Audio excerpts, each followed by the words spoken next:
بسم اللہ الرحمن الرحیم الحمدللہ وکفا والصلاة والسلام علی من لا نبی بعدہ اما بعد۔ عزیز طلبہ کرام، اللہ تعالیٰ سے امید ہے کہ آپ سب خیر و عافیت سے ہوں گے۔ جامع ترمذی کا سبق نمبر 37 ہے اور اس سبق میں ہم 2 ابواب پڑھیں گے۔ باب التشدید فی البول، یعنی پیشاب سے بچنے کے حوالے سے تاکید اور نہ بچنے کی وجہ سے جو عذاب ہے اس کا ذکر ہوگا، اور دوسرے باب میں باب ما جاء فی نضح بول الغلام قبل ان یطعم، یعنی بچہ جو ابھی والدہ کا دودھ پی رہا ہے، ابھی اس کو باہر کی کھانے پینے کی چیزیں نہیں شروع کی گئیں، تو اس کا جو پیشاب ہے اس کو دھونے کے حوالے سے جو ائمہ کے اقوال ہیں اس کا ذکر ہوگا۔ گزشتہ سبق کا خلاصہ آپ یہاں پہ دیکھ لیجئے اور اس سبق کے اہم نکات بھی آپ نوٹ فرما لیں۔ سب سے پہلے جو حدیث باب ہے، سب سے پہلا باب باب التشدید فی البول ہے، اس کی عبارت پڑھیں گے اور اس کے بعد پھر ہم اس کا مختصر ترجمہ کریں گے، پھر اگلے باب کی عبارت اور اس کا مختصر ترجمہ ہوگا۔ باب التشدید فی البول، وبه قال حدثنا حناد وقتيبة وابو كريب قالوا حدثنا وكيع عن الاعمش قال سمعت مجاهدا يحدث عن طاووس عن ابن عباس رضي الله عنهما ان النبي صلى الله عليه وسلم مر على قبرين فقال انهما يعذبان وما يعذبان في كبير، اما هذا فكان لا يستتر من بوله واما هذا فكان يمشي بالنميمة۔ وفي الباب عن زيد بن ثابت وأبي بكرة وأبي هريرة وأبي موسى وعبد الرحمن بن حسنة رضي الله عنهم۔ قال أبو عيسى هذا حديث حسن صحيح، وروى منصور هذا الحديث عن مجاهد عن ابن عباس رضي الله عنهما ولم يذكر فيه عن طاووس، ورواية الأعمش أصح۔ وسمعت أبا بكر محمد بن أبان يقول سمعت وكيعا يقول الأعمش أحفظ لإسناد إبراهيم من منصور۔ وفي نسخة العلامة أحمد محمد شاكر زيادة بعد قوله محمد بن أبان مستملی وکیعا۔ حضرت عبداللہ بن عباس رضی اللہ عنہ کی روایت ہے، وہ فرماتے ہیں کہ آپ صلی اللہ علیہ وسلم کا گزر 2 قبروں پر ہوا تو فرمانے لگے کہ ان دونوں قبروں والوں کو عذاب ہو رہا ہے، تو فرمایا کہ وما یعذبان فی کبیر، ان کو کسی بڑے گناہ کے جرم میں عذاب نہیں دیا جا رہا۔ ایک قبر کی طرف اشارہ فرما کر فرمایا کہ بہرحال یہ جو قبر والا ہے یہ پیشاب سے اپنے آپ کو نہیں بچاتا تھا، اپنے پیشاب سے لا یستتر پردہ نہیں کرتا تھا۔ مختلف مطالب ہیں، آگے ذکر کریں گے۔ اس کا ایک مطلب یستتر کا یہ ہے کہ پیشاب کے وقت اپنے شرمگاہ کو نہیں چھپاتا تھا، اور دوسرا یہ کہ چھینٹوں سے اپنے آپ کی حفاظت نہیں کرتا تھا۔ یستنزہ کا لفظ بھی یہاں پر موجود ہے، آگے مختلف الفاظ دیکھیں گے۔ اور دوسری قبر کی طرف اشارہ فرما کر فرمایا کہ یہ جو شخص تھا یہ چغل خوری کرتا تھا، ایک شخص سے باتیں لے کر متعلقہ دوسرے شخص کو جا کر پہنچاتا تھا اور آپس میں لڑاتا تھا، اس کو نمیمہ کہتے ہیں۔ اس باب کے اندر زید بن ثابت، ابو بکرہ، ابو ہریرہ اور ابو موسیٰ عبد الرحمن بن حسنہ کی روایات کو بھی یہاں پہ لایا جا سکتا ہے، اور یہ روایات بھی اس باب کے تحت آ سکتی ہیں، جن کا آگے ہم انشاءاللہ دیکھیں گے۔ امام ابو عیسیٰ ترمذی رحمہ اللہ فرماتے ہیں کہ یہ حدیث حسن اور صحیح ہے، اور منصور نے اس حدیث کو روایت کیا ہے۔ منصور فرماتے ہیں کہ یہ جو منصور ہیں یہ مجاہد کے شاگرد ہیں، جس طریقے سے اعمش جو ہیں یہ مجاہد کے شاگرد ہیں۔ اعمش اور منصور یہ دونوں شاگرد ہیں مجاہد کے۔ فرماتے ہیں یہ حدیث مجاہد سے منصور بھی ذکر کرتے ہیں عن ابن عباس، اس میں وہ طاووس کا ذکر نہیں کرتے، جیسے کہ یہاں پر اعمش نے طاووس کا ذکر کیا ہے کہ مجاہدا یحدث عن طاووس، تو فرماتے ہیں کہ طاووس کا ذکر منصور نے نہیں کیا۔ بہرحال امام ترمذی نے چونکہ باب کے اندر جو حدیث سب سے پہلے لائی ہے اسی کو ہی وہ راجح قرار دیتے ہیں، جس حدیث کے اندر کچھ تھوڑا بہت مسئلہ ہو تو امام ترمذی اس کو طلبہ کے ذہن نشین ہونے کے لیے اس حدیث کو لے کر آتے ہیں تاکہ اس کے اندر بات واضح ہو جائے۔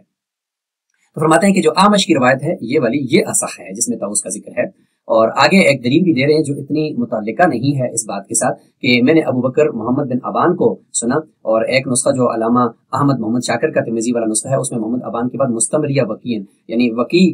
جو محدث ہیں ان کے یہ مستملی تھے، یعنی امام وکیع جو احادیث املا کرواتے تھے لکھواتے تھے تو محمد بن ابان لکھا کرتے تھے، تو یہ ایک اضافہ بھی وہاں پر موجود ہے۔ فرماتے ہیں کہ محمد بن ابان کو میں نے سنا، وہ یہ کہہ رہے تھے کہ میں نے وکیع کو سنا کہ وہ فرما رہے تھے کہ اعمش جو ہیں وہ ابراہیم نخعی کی اسناد کو زیادہ اچھے طریقے سے یاد کرنے والے ہیں منصور سے۔ اب ابراہیم نخعی کا یہاں پہ تو کوئی تعلق نہیں ہے کہ امام اعمش کی روایت کو آپ اس وجہ سے راجح قرار دے دو کہ وہ ابراہیم نخعی کی روایات کو زیادہ یاد کرتے تھے منصور سے، تو اس کا اس حدیث کے ساتھ کوئی خاص تعلق نہیں ہے، اور اس سے یہ بھی لازم نہیں آتا کہ ایک امام سے یا ایک استاد کی احادیث یا اس اسناد کو ایک راوی اچھے طریقے سے یاد کر رہا ہے تو وہ دوسروں کو بھی اچھے طریقے سے یاد کر رہا ہو۔ اگلا باب بھی ہم یہاں پہ دیکھ لیتے ہیں، پھر آگے احکامات کی طرف جائیں گے۔ باب ما جاء فی نضح بول الغلام قبل ان یطعم، وبه قال حدثنا قتيبة واحمد بن منيع قال حدثنا سفيان بن عيينة عن الزهري عن عبيد الله بن عبد الله بن عتبة عن ام قيس بنت محصن رضي الله عنها قالت دخلت بابن لي على النبي صلى الله عليه وسلم لم يأكل الطعام فبال عليه فدعا بماء فرشه عليه. وفي الباب عن علي وعائشة وزينب ولبابة بنت الحارث وهي أم الفضل بن عباس بن عبد المطلب وأبي السمح وعبد الله بن عمرو وأبي ليلى وابن أبي عباس رضي الله عنهم. قال أبو عيسى وهو قول غير واحد من أصحاب النبي صلى الله عليه وسلم والتابعين ومن بعدهم مثل أحمد وإسحاق قالوا ينضح بول الغلام ويغسل بول الجارية وهذا ما لم يطعم فإذا طعم غسل جميعا. قیس بنت محسن روایت کرتی ہیں کہ میرا ایک بچہ تھا جس کو میں لے کر آپ صلی اللہ علیہ وسلم کی مجلس میں گئی، اور وہ ایسا تھا کہ ابھی تک اس کو کھانے پینے کی چیزیں نہیں دی گئی تھی، صرف والدہ کا دودھ ہی پی رہا تھا. تو جب آپ صلی اللہ علیہ وسلم نے اس بچے کو اٹھایا تو اس بچے نے آپ صلی اللہ علیہ وسلم پر پیشاب کر دیا، تو آپ صلی اللہ علیہ وسلم نے پانی منگوایا اور اس کے اوپر چھڑک دیا. رشا کا معنی یہاں پہ ہم یہ کر دیتے ہیں، یا بہا لیا، ہر ایک معنی یہاں پہ ہم کریں گے تاکہ اسی کے مطابق آگے تشریح ہو جائے.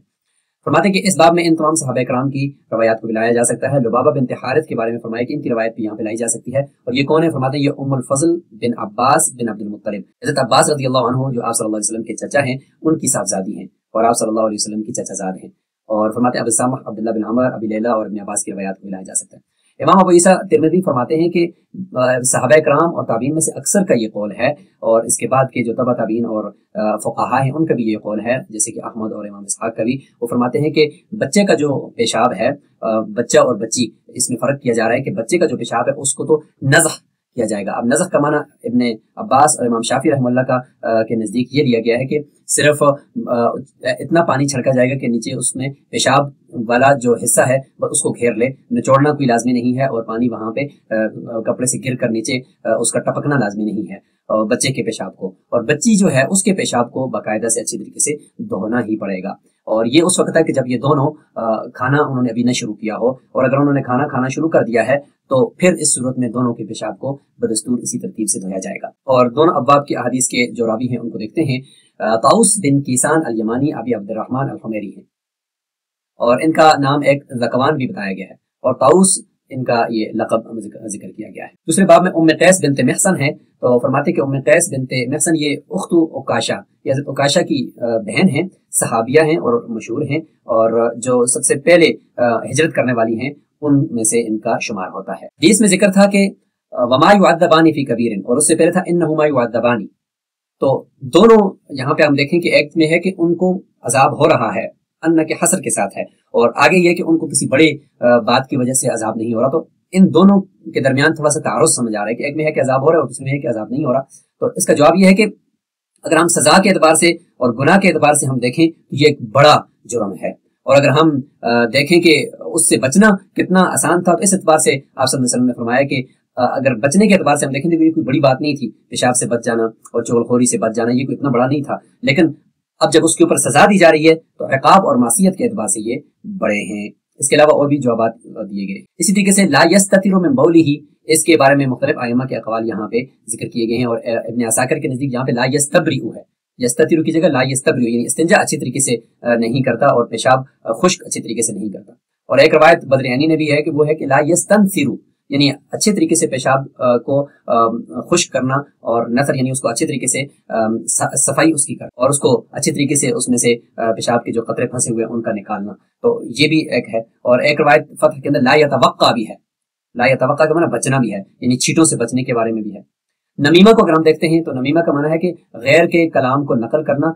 نقصان پہنچانے کے لیے، یعنی ایک کو نقصان پہنچانے کے لیے اس کی بات اٹھا کر دوسرے اس کے دشمن کو بتا دینا. اچھا، ایک اور قول بھی ہے کہ جو پیشاب کے چھینٹے ہیں، فرماتے ہیں اس کے اگر سوئی کے ناکے کے برابر اگر چھینٹے لگ گئے اور جن سے بچنا عام طور پہ ممکن نہیں ہوتا تو یہ تو اتنی بڑی چیز نہیں ہے. البتہ استمرار کے ساتھ اس میں غفلت کرنا اور انہی کپڑوں کے ساتھ پھر نماز پڑھتے رہنا، یعنی ایک بار چلو ہو گیا دوسری مرتبہ، لیکن ہمیشہ وہ چھینٹے اس کے کپڑوں پر لگ رہے ہیں اور اس سے نہیں بچ رہا، تو یہ چیز جو ہے نا وہ یہ موجب عقاب ہے. نجاستوں کے حوالے سے اب یہاں پہ آپ دیکھ لیں کہ امام ترمذی رحمہ اللہ وضو کے بیان کے بعد اب کچھ ایسی چیزوں کا ذکر کرنے لگے ہیں جو چیزیں ناپاک ہیں، نجس ہیں، اگر وہ جسم کو یا کپڑے کو لگ جاتی ہیں یا کسی محل کو لگ جاتی ہیں تو وہ اس کو ناپاک کر دیتی ہیں. تو اب باب الانجاس وہ ہے کہ یہاں سے شروع ہو رہا ہے، اور اگلے بھی آنے والے کچھ 2-3 ابواب اور اسباب کے اندر اس کا ذکر ہوگا. اس لیے ہم سب سے پہلے ایک خلاصہ سا کر لیتے ہیں تاکہ اگلے ابواب میں بھی آپ کو کام آئے. اس میں یہ ہے کہ نجاستوں کی اقسام ہیں، اور ائمہ کے نزدیک ان کو ان سے جو پاکی ہے اس کے حوالے سے مختلف اقوال ہیں. تو ہم اس کا خلاصہ یوں کرتے ہیں کہ نجاست کی جو اقسام ہیں ان میں سے انسانی جو فضلات ہیں یہ بال اتفاق سب کے نزدیک نجس ہیں. اور منی کا اختلاف ہے کہ جو منی ہے حنفیہ کے نزدیک نجس ہے، شافعیہ کے نزدیک پاک ہے. اس کے حوالے سے انشاءاللہ ہم آگے دیکھیں گے. جانوروں کے جو فضلات ہیں، جو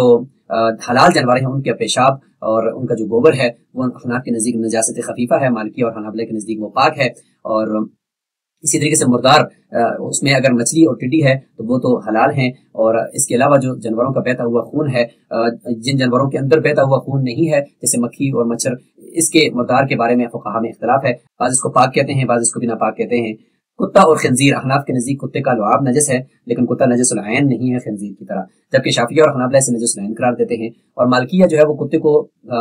ظاہری جسم کو طاہر قرار دیتے ہیں، مگر اس کے لعاب کو جس برتن کے اندر اگر اس نے پانی پی لیا تو یا لعاب کرا دیا تو 7 دفعہ دھونا ان کے نزدیک واجب ہے.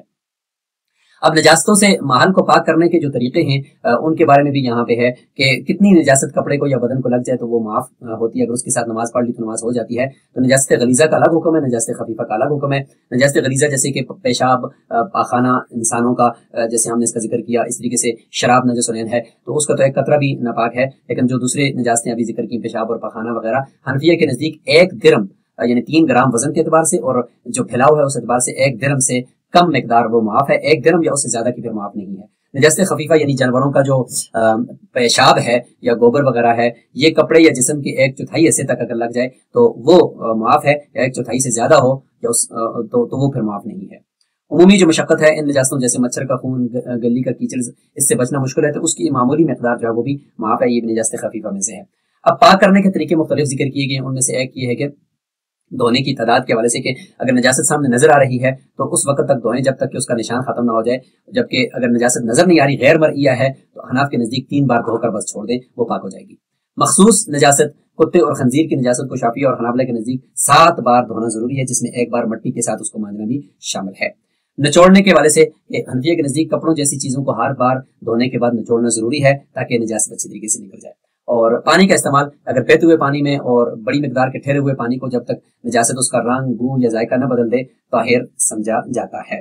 اور اس طریقے سے اگر بہتے ہوئے پانی کے اندر آپ کپڑا دھو رہے ہو یا نلکے کے نیچے دھو رہے ہو تو پھر ایک ہی مرتبہ میں جب اچھی طریقے سے یہ یقین ہو جائے کہ نجاست اس سے زائل ہو چکی ہے تو ایک ہی مرتبہ اچھی طریقے سے اس کو نچوڑ لیا جائے تو یہ بھی کافی ہے. اب یہاں پر جتنے بھی اقوال کا خلاصہ آپ کے سامنے آ گیا وہ یہاں فقہ الاسلامی و ادلہ ہی سے لیا گیا ہے، اور عبارت بھی آپ یہاں پہ ملاحظہ فرمائیں کہ نجاست کی اجمالی حکم کو یہاں پہ ذکر کر رہے ہیں، اور پھر اس کے بعد اس کی ہر ایک کی اگلی سلائڈز کے اندر تفصیل بھی آپ ملاحظہ فرمائیں. جیسے کہ ائمہ کے درمیان متفق علیہا اور مختلف فیہا جو نجاستیں ہیں ان کا بیان ہے کہ یہ جو نجاستیں ہیں یہ متفق علیہا ہیں، جیسے کہ خنزیر کا جو گوشت ہے، اور اس طریقے سے کتا ہے، اور اس کے علاوہ نیچے کتے کے اندر جو اختلاف ہے وہ بھی آپ یہاں پہ نوٹ فرما رہے ہیں. اور پھر نجاست کی مختلف تقسیمیں کی گئی ہیں. پہلی تقسیم ہے نجاست حقیقیہ اور نجاست حکمیہ. نجاست حقیقیہ یہ احناف کے نزدیک دیکھیں تو مغلظہ، اور پھر اس کے آگے تقسیم ہے مخففہ. اور نجاست حقیقیہ کی دوسری تقسیم ہے کہ جامد ہوگی یا وہ مائع ہوگی. تو جامد جیسے کہ مردار ہے یا پاخانہ ہے، اور مائع جیسے پیشاب ہے، بہتا ہوا خون ہے، مزی ہے. اور پھر تیسری تقسیم بھی ہے کہ وہ نجاست دکھائی دینے والی ہوگی یا دکھائی دینے والی نہیں ہوگی. تو یہ ساری تفصیل کا خلاصہ آپ پہلے بھی ملاحظہ فرما چکے ہیں اور یہی تفصیل یہاں پر بھی ہے. اس طریقے سے امام شافعی رحمہ اللہ کے مسلک کے مطابق وہ فرماتے ہیں کہ معمولی سی مقدار بھی اگر نجاست مرئیہ کی نظر آ جائے تو وہ معاف نہیں ہے، اس کو دھونا ضروری ہے اور اس کے ساتھ نماز پڑھنا جائز نہیں ہے. اچھا، اسی طریقے سے بدائع الصنائع کے اندر بھی یہی تفصیل یہاں پہ ذکر کی گئی ہے. نجاستوں کا ذکر ہے، نجاستوں کی اقسام ہیں اور وہ مقدار ہے جو احناف کے نزدیک معاف ہے، اور اس کی پھر پاکی کا جو پورا طریقہ کار ہے وہ بھی یہاں پہ آپ اس ساری عبارت کے اندر ملاحظہ فرمائیں. اور جو دلائل ہیں وہ دلائل بھی یہاں پہ ذکر کر دیے گئے ہیں. اسی طرح نجاست لگی ہوئی جو اشیاء ہیں یا کپڑا ہے یا مال ہے اس کو پاک کرنے کے حوالے سے جو تفصیل تھی کہ نجاست مرئیہ ہوگی یا غیر مرئیہ ہوگی، جامد ہوگی یا مائع ہوگی، اس سب کے حوالے سے جو تشریح تھی جس کا ذکر پہلے آ چکا وہ اس عبارت کے اندر موجود ہے. اب آتے ہیں کہ وہیں سے بچے کا جو پیشاب ہے وہ اگر کپڑے کے اوپر لگ جائے یا جسم کے اوپر لگ جائے تو اس کو دھونے کے حوالے سے جو تفصیل ہے وہ ہم یہاں پہ دیکھ لیتے ہیں.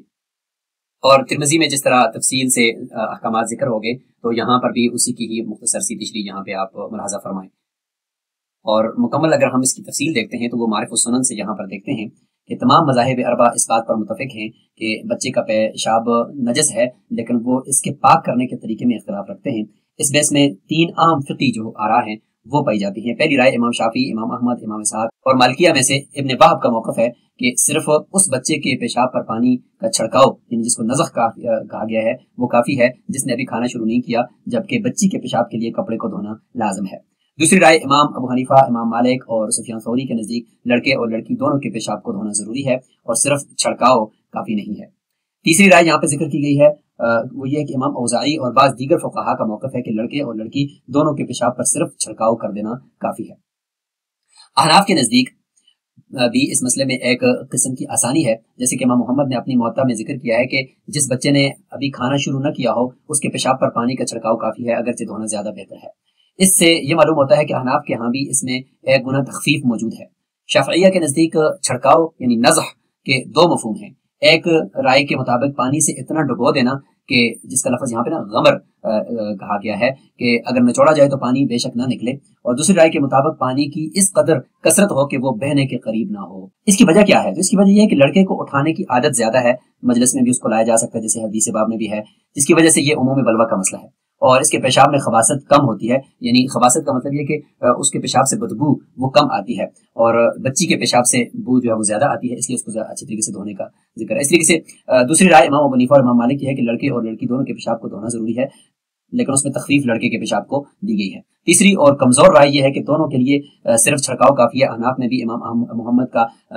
جو رجحان ہے وہ اسی طرف ہے کہ بچے کے پیشاب پر پانی کا چھڑکاؤ کافی ہے، اگرچہ دھونا افضل ہے۔ آخر میں یہ بحث اس فرق کی وجوہات بھی بیان کرتی ہے کہ جیسے کہ لڑکے کے پیشاب کا پتلا اور کم بدبودار ہونا اور اس کی چھینٹوں کا زیادہ پھیلنا، یہ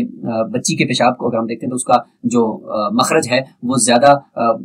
وسیع ہے بنسبت بچے کے مخرج کے، اس لیے بچی کا پیشاب زیادہ پھیل جاتا ہے، تو اس لیے اس کو اچھی طریقے سے دھونا ہے، اور بچے کا پیشاب چونکہ ایک ہی جگہ پہ گرتا ہے تو اس لیے اس کا اچھی طریقے سے نہ بھی دھویا جائے، صرف پانی اوپر سے بہا لیا جائے تو یہ بھی کافی ہے۔ باب التشدید فی البول کے اندر جو حدیث ذکر کی گئی ہے تو اس سے کچھ فوائد نکلتے ہیں جو صاحب معرفت سنن نے جمع کیے ہیں۔ ایک فائدہ یہ ہے کہ عذاب قبر اس سے ثابت ہو گیا، اور اس کے اوپر اہل سنت والجماعت کا اتفاق بھی ہے، اور اسی طریقے سے دوسرا ایک یہ ہے کہ یہ بھی پتہ چل گیا کہ جو پیشاب ہے چاہے وہ قلیل ہو یا کثیر ہو، یہ ناپاک ہی ہے، نجس ہی ہے، چاہے وہ اس میں عموم ہے کہ چاہے وہ جانوروں کا ہو یا اپنا یعنی انسان کا پیشاب ہو۔ اسی طریقے سے تیسرا فائدہ یہ بھی معلوم ہوا کہ قرآن کریم کی تلاوت قبر کے اوپر کر لینی چاہیے، جس سے عذاب کے اندر تخفیف ہوتی ہے، اور اس طریقے سے یہاں پہ آپ صلی اللہ علیہ وسلم سے یہ بھی ثابت ہے۔ اور ایک اور فائدہ بھی ہے کہ جو پانی سے استنجا ہے یا پتھروں سے جس سے جو نجاست ہے وہ زائل ہو جائے، یہ لازم قرار دیا گیا ہے جب تک کہ نجاست زائل نہ ہو، تو اس سے یہ بھی پتہ چلا۔ اچھا، اس سبق میں موجود دونوں ابواب کے تحت آنے والی جو وفی الباب کے تحت جو امام ترمذی رحمہ اللہ نے اشارہ فرمایا ہے، ان حدیث کو ہم دیکھتے ہیں۔ جیسے کہ پچھلے باب کے اندر یہ تھا کہ زید بن ثابت رضی اللہ عنہ کی حدیث، ابو بکرہ، ابی ہریرہ، ابی موسیٰ اشعری اور عبد الرحمن بن حسنہ کی روایات اس باب کے تحت بھی آ سکتی ہیں۔ تو وہ کون کون سی ہیں؟ تو اس میں زید بن ثابت کی جو روایت ہے، فرماتے ہیں کہ اس کے بارے میں صاحب تحفۃ الحفظ نے فرمایا کہ مجھے اس کا علم نہیں ہے، اور اس طریقے سے ابو بکرہ کی جو حدیث ہے اس کو احمد نے، طبرانی نے اوسط میں ذکر کیا ہے، اور ابو ہریرہ رضی اللہ عنہ کی جو روایت ہے ابن ماجہ نے بھی اس کو ذکر کیا ہے مرفوعاً، اور الفاظ یہ ہیں۔ ابو موسیٰ اشعری کی جو روایت ہے اس کے جو طبرانی نے ذکر کیا ہے کبیر میں، الفاظ یہ ہیں کہ رأیت رسول اللہ صلی اللہ علیہ وسلم یبول قائدا الی آخر الحدیث۔ اور عبد الرحمن بن حسنہ کی جو روایت ہے فرماتے ہیں کہ وہ روایت ابن ماجہ نے اور ابن حبان نے اپنے صحیح میں نقل کی ہے، اور اس باب کے اندر کچھ اور احادیث بھی ہیں جس کو منذری نے ترغیب میں اور حیثمی نے بھی مجموع الزوائد کے اندر ذکر کی ہے۔ اور دوسرے باب کے اندر حضرت علی، حضرت عائشہ اور ان تمام صحابہ کرام کی روایات کو بھی لایا جا سکتا تھا، تو ان کی تفسیر بھی دیکھ لیں کہ حضرت علی کی روایت کو امام احمد نے اور اصحاب سنن نے بھی نسائی کے علاوہ ذکر کیا ہے، اور اس کے الفاظ یہ ہیں ينزح بول الغلام ويغسل بول الجاریۃ۔ اور اسی طرح حضرت عائشہ رضی اللہ عنہ کی جو حدیث ہے اس کو بھی شیخان نے ذکر کیا ہے، اور اس کے الفاظ یہ ہیں کہ رسول اللہ صلی اللہ علیہ وسلم یؤتی بالصبیان فیدعو لهم الی آخر الحدیث۔ اور حضرت زینب بنت جحش کی جو روایت ہے اس کے الفاظ یہ ہیں، اور لبابہ کی جو حدیث ہے اس کے الفاظ بھی یہ ہیں کہ کان الحسین بن علی فی حجر رسول اللہ صلی اللہ علیہ وسلم الی آخر الحدیث۔